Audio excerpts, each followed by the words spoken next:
Welcome to the Courtroom Club. Today, speaking as part of the Jonker Vorster Attorneys team, we're tackling something really central for homeowners and sellers: bond cancellation. Think of this as your practical guide.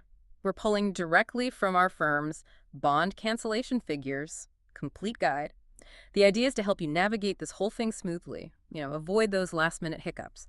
Our mission: just to give you a really clear picture of bond cancellation figures, what they are, how they're calculated, and the steps involved. Exactly. Well, it happens quite often that clients get a bit surprised by this part of selling property. So yeah, our Yeah. goal is to clear up the confusion and give you knowledge you can actually use. Okay, good. Let's dive straight in then. What are these bond cancellation figures exactly? What do they actually tell you? Right.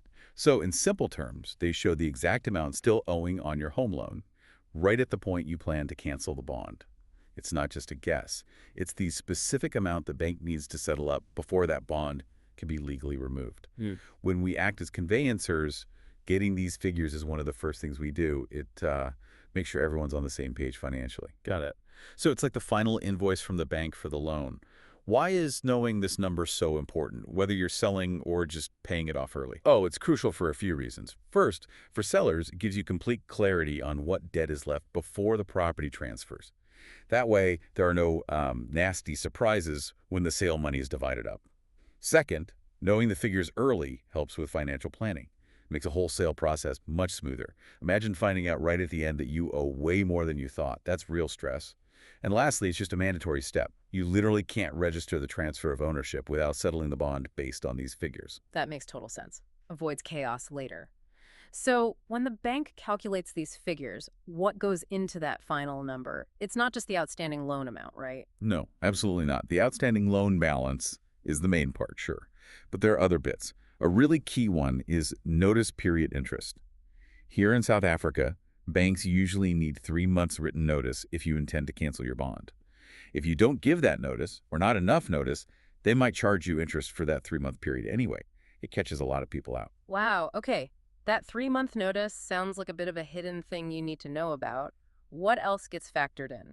Well, depending on your specific bond agreement, and you really need to check yours, there might be early settlement penalties. These could apply if you're paying off the bond much earlier than the original term. Not always, but sometimes. And then you've also got administrative fees. These are just the bank's costs for, processing the whole cancellation. So it's got a few different components then. If someone listening wants to get the exact details for their own situation, what should they do? The best way, honestly, contact your bank directly. They can give you the full breakdown for your specific loan.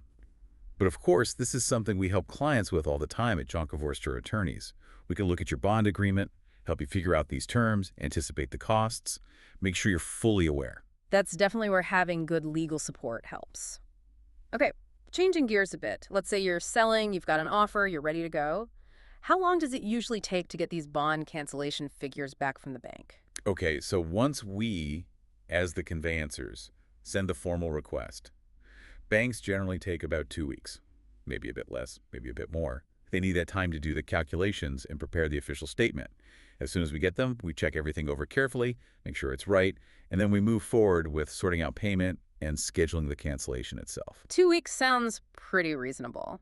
But I guess things can sometimes take longer. What might cause a delay there? Oh, definitely. If the request we send is missing some detail, maybe something small, or if the bank needs to double check something, identity, property details, whatever, that can slow things down, which is exactly why we always tell clients, especially sellers, on a timeline, let's start this early, get the request in, because any delay getting those figures can potentially hold up the entire sale. Right.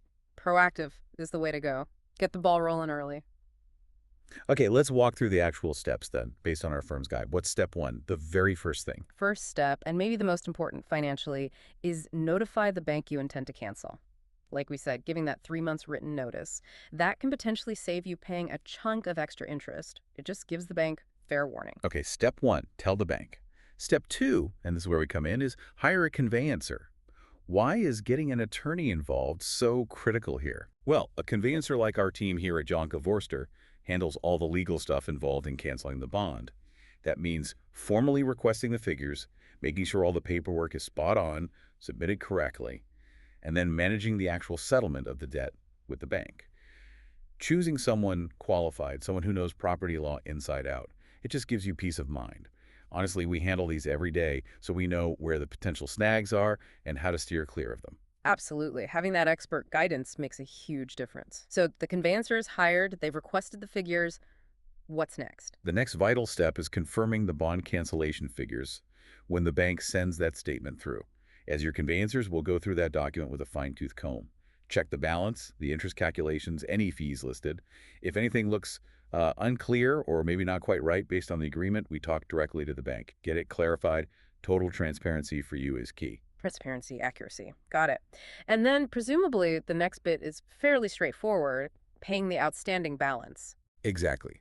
That payment usually happens just before the property transfer goes through. We manage that process for you, making sure the funds go where they need to, legally and correctly. Okay. And the final step, the one that officially closes this chapter. Finalizing the bond cancellation. How does that work legally? Right. So once the bank confirms they've received the full settlement amount, they issue what's called a bond cancellation instruction. This is the key legal document.